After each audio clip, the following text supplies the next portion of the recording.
proses penumbangan kebun sawit terus terjadi meskipun itu belum ada putusan pengadilan, dan kemudian pengerahan pasukan militer yang masih ada.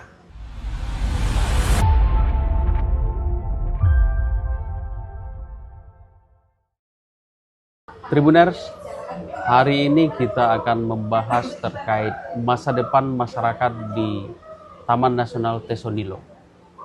Beberapa waktu terakhir, isu relokasi masyarakat sangat santer di Provinsi Riau, bahkan menjadi isu nasional. Sudah bersama kami di sini juru bicara masyarakat Taman Nasional Tesonilo, Bang Ajis akan menjelaskan kepada kita semuanya seperti apa progres ataupun kondisi saat ini masyarakat di Taman Nasional Tesonilo. Bisa dijelaskan Bang, seperti apa kondisi terkini masyarakat di Taman Nasional Tesonilo? Oke, kondisi terkini memang masih sangat khawatir ya. Kenapa khawatir? Karena itu tadi, pertama belum ada kejelasan yang pasti akan seperti apa pola penyelesaian masyarakat yang terdampak di Taman Nasional Tesonilo. Karena di satu waktu dikatakan akan direlokasi, di sisi lain proses penumbangan kebun sawit terus terjadi meskipun itu belum ada putusan pengadilan, dan kemudian pengerahan pasukan militer yang masih ada itu. Nah, jadi ini yang membuat kami masih terus khawatir gitu ya. Karena apa? Karena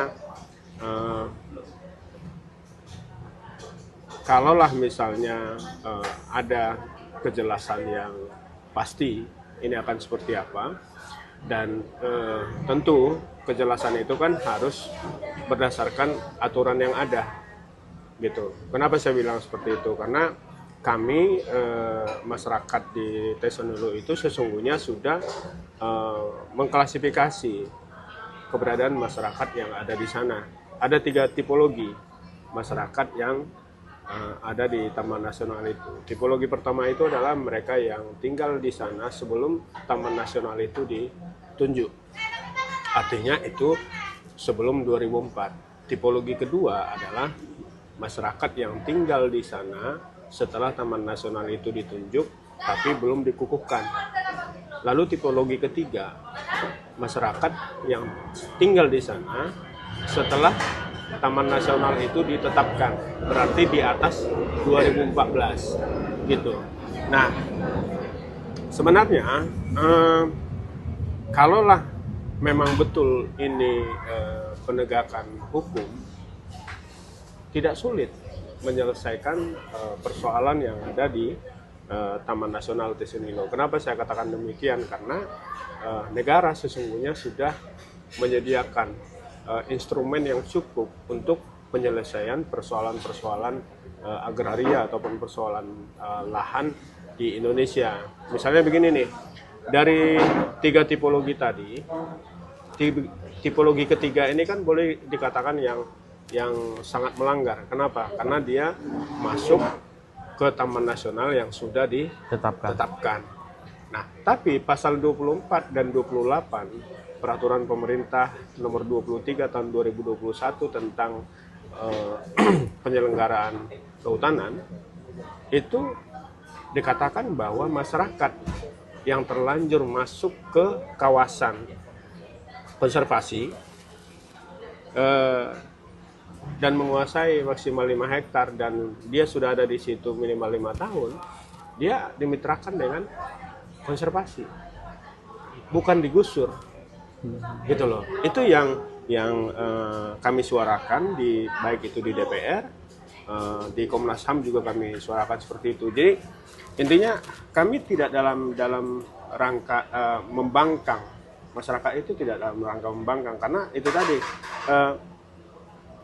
dikatakan ini Taman Nasional Tesonilo, dalilnya apa? Kan gitu tuh. Kenapa? Karena dari dokumen hasil inventarisasi Balai Taman Nasional Tesonilo tahun 2010 yang kami dapatkan, bahwa sampai 2009 masyarakat sudah menguasai 28.606,08 hektar di areal itu. Itu loh. Nah, ini seharusnya dalam proses penataan batas yang dilakukan 2011, mereka ini kan mesti diinklap. Oh, orang kehutanan bilang, oh itu kawasan hutan. Tahun 2000 sampai tahun 2016 di Riau ini kawasan hutannya masih berstatus penunjukan. Itu loh. Jadi sebenarnya pemerintah selesaikan dulu substansi persoalannya gitu. Apa substansi persoalannya? Ini kan kawasan hutan atau tidak kawasan hutan, taman nasional atau tidak taman nasional. Jangan malah memunculkan blunder-blunder yang membuat perpecahan. Salah satu contoh begini, bahwa taman nasional itu adalah paru-paru dunia, atensi internasional. Kami sudah menelusuri loh data dari Direktorat Jenderal Konservasi Sumber Daya Alam dan Ekosistem. Dari 44 taman nasional yang ada di Indonesia, ini sama. Statusnya biasa saja gitu. Nah, yang diakui internasional di Riau itu kan hanya cagar biosfer GMC kecil Bukit Batu. Itu yang dikukuhkan di Jeju, Korea Selatan pada Mei 2019. Nah, kalaulah masyarakat yang tidak paham dengan taman nasional itu begitu dibilang ini dirambah, inilah yang membuat kami mati kutu. Kami disebut perambah, tanpa disebutkan proses terbentuknya taman nasional itu seperti apa. Kalaulah misalnya kita mau jujur-jujuran gitu, dalam peraturan pemerintah nomor 47 tahun 97 tentang rencana tata ruang nasional dan peraturan pemerintah nomor 26 tahun 2008 tentang rencana tata ruang nasional, itu salah satu syarat menjadi taman nasional, arealnya harus yang masih alami. Nah, sementara Taman Nasional tahap 1 yang ditunjuk tahun 2004 itu sudah ex HPH-nya PT Dwi Marta dan ex HPH-nya Inhutani. Lalu Taman Nasional Tesonilo tahap kedua yang ditunjuk tahun 2009 itu ex HPH-nya Nanjak Makmur. Artinya semua areal ini sudah digarap, sudah diganggu oleh HPH.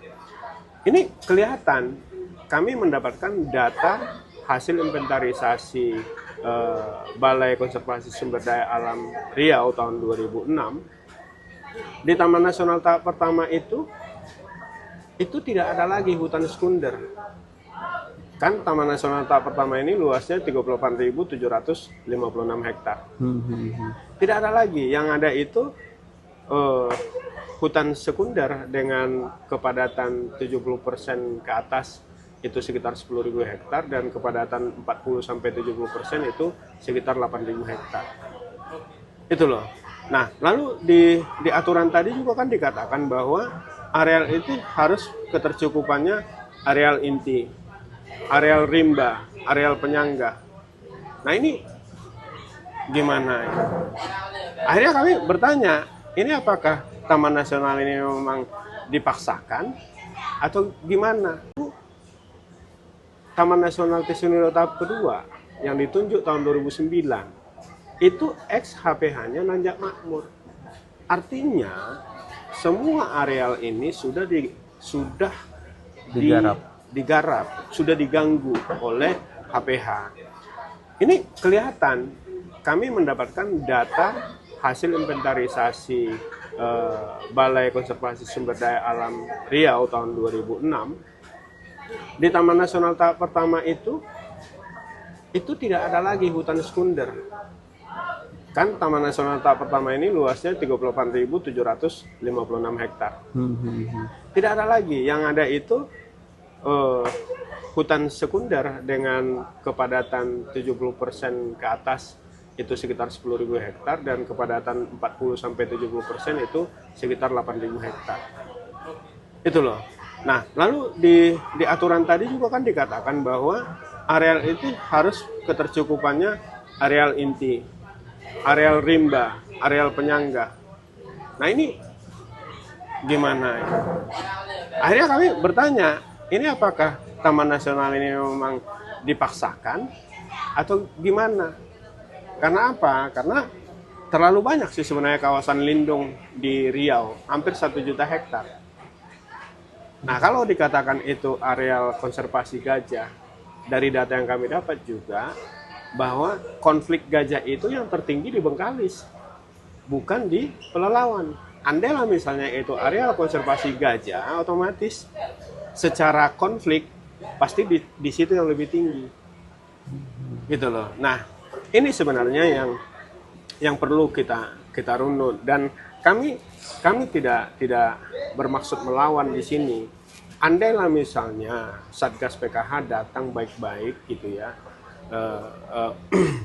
sosialisasi ke masyarakat, lalu dikasih opsi-opsi, mungkin bisa. Ini kan udah ditakut-takuti dulu.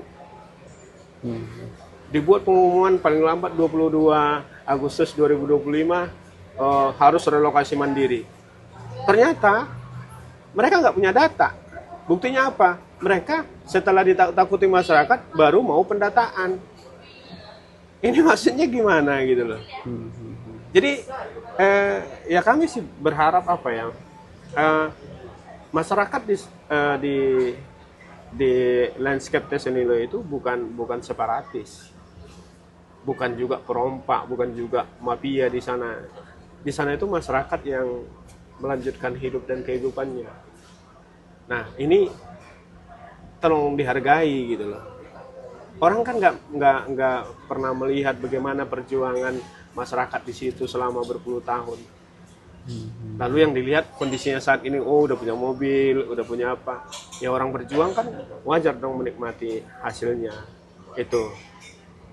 Terus masyarakat sekarang seperti apa nih? Mereka apakah memang seperti yang beredar di media sosial sampai mati mereka akan tetap bertahan di sana atau gimana nih, Bang? Bisa dijelaskan? Nah, gini, masyarakat di sana itu kan sudah bertahun-tahun. Tiba-tiba lu keluar. Ini gimana coba? Artinya gini, kami sudah menginvestasikan satu-satunya harta untuk merubah hidup. Ada ini yang menjual kampungnya, ada ini yang minjam duit, macam-macam. Lalu dia berusaha menjalani kehidupannya, mulai dari nol. Sampai kemudian sekarang sawitnya bahkan ada yang sudah harus ngegrek. Nah, lalu tiba-tiba datang, saya nggak mau tahu, paling lambat tanggal sekian kalian keluar dari sini, ini Taman Nasional. Pertanyaannya, dulu-dulu kemana? Itu loh. Itu yang apa? Nah, jadi akhirnya kalaulah kemudian tidak ada solusi yang jelas atas masyarakat, dan solusi yang ada adalah pengusiran, memang masyarakat akan bertahan di situ walaupun sampai mati. Itu pilihannya. Bukan masyarakat tidak cinta lingkungan. Cinta lingkungan. Itu makanya di BAM DPR RI maupun di Komnas HAM. Di Komnas HAM, kami kan menawarkan satu solusi. Ada tanah milik negara yang beririsan dengan Taman Nasional ini, ya, itu bisa diambil 75.000 hektar. Suruh kami masyarakat menghijaukan itu sampai benar-benar menjadi hutan. Kami akan hijaukan. Dari mana uangnya? Dari hasil sawit yang kami usahakan. Oh, itu sudah disuarakan, Bang? Sudah. Nah, jadi kami hitung-hitung, kami mampu mengumpulkan itu 30 miliar setahun. Jadi per hektar kebun sawit kami itu kami akan sisihkan 500.000 per hektar per tahun. Nah, 30 miliar ini sama dengan 2,5 miliar satu bulan.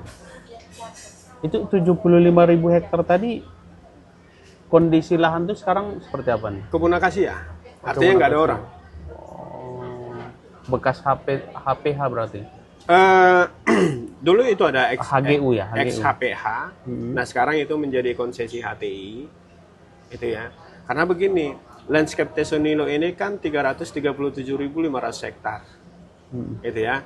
Nah, dari 337.500 hektar ini, ada 153.000 hektar konsesi HTI yang masuk ke landscape.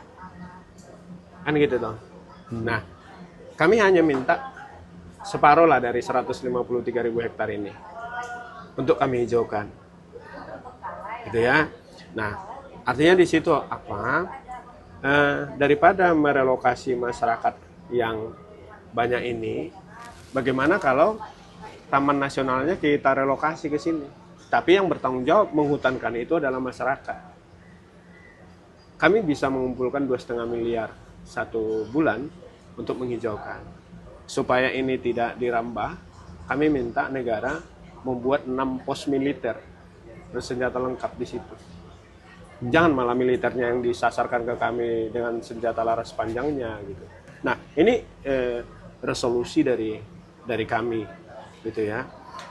Ini salah satu membuktikan kalau kami itu sebenarnya cinta lingkungan, gitu, cinta flora dan fauna.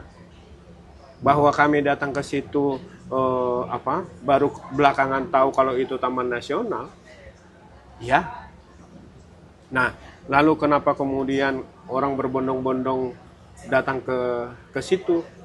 Jangan kami ditanya, itu tanyalah yang punya otoritas di situ. Kenapa sampai bisa gitu? Sebenarnya negara sudah punya instrumen penyelesaiannya, itu gampang. Gampangnya seperti apa? Tadi dari 3 tipologi itu, tipologi pertama dan kedua ya, ini bisa diselesaikan dengan melihat kembali aturan-aturan yang dilanggar oleh proses penunjukan hingga pengukuhan kawasan Taman Nasional tadi. Karena apa? Karena dari data yang saya sebutkan itu ada sekitar 28.606,08 hektar yang mestinya dienklave tidak dienklave.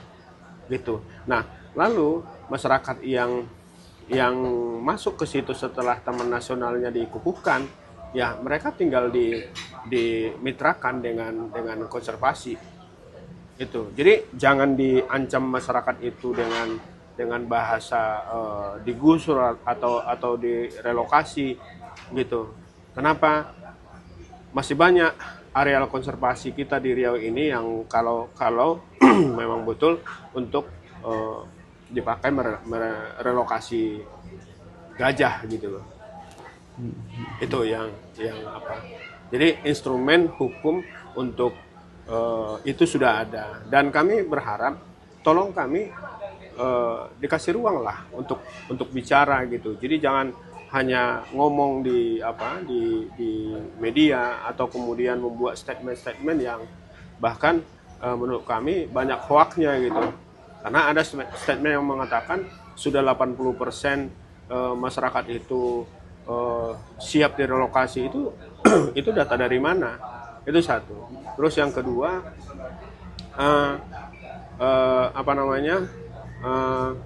lalu ada yang menyerahkan lahannya dengan sukarela untuk dihutankan kembali.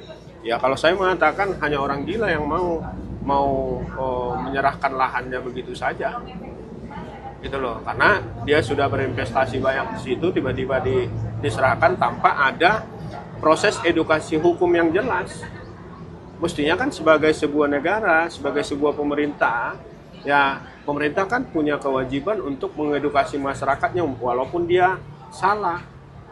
Dan sebagai negara hukum, ya orang yang mau dipancung besok pagi saja dia masih diberikan ruang untuk melakukan pembelaan secara hukum. Ayo kita duduk, gitu loh. Itu dia. Jadi yang menyerahkan sampai sekarang nih sudah ada ribuan juga nih Bang. Gimana dengan masyarakat di sana? itu dia saya bilang, ditanya saja hati nurani, betul nggak itu diserahkan secara sukarela, ya, bawakan ke diri sendiri, gitu. Saya punya harta satu-satunya, lalu saya serahkan dengan sukarela dalam kondisi sekarang, logis nggak? Itu loh. Jadi, dan satu lagi, ya kami berharap kepada pemerintah maupun Satgas, tolong jangan katakan bahwa kami masyarakat yang punya pengetahuan, sedikit pengetahuan tentang hukum, lalu sedikit pengetahuan tentang apa itu konservasi, terus kami sampaikan kepada masyarakat, lalu kami dikatakan memprovokasi. Tidak, justru kami mengedukasi, gitu loh. Kami bukan provokator, kami mengedukasi masyarakat itu supaya cerdas, gitu. Karena semakin cerdas masyarakat itu, semakin bisa diajak untuk berdiskusi, semakin bisa diajak untuk berdialog. Nah, Baik, Tribuners, itulah tadi obrolan kami dengan Bang Ajis sebagai juru bicara masyarakat Taman Nasional Tesonilo. Semoga kedepannya tentu ada solusi, yang mana solusi untuk masyarakat dan pemerintah dalam penyelesaian kasus Taman Nasional Tesonilo. Terima kasih. Inilah liputan Saksi Mata. Download Tribun X sekarang, menghadirkan lokal menjadi Indonesia.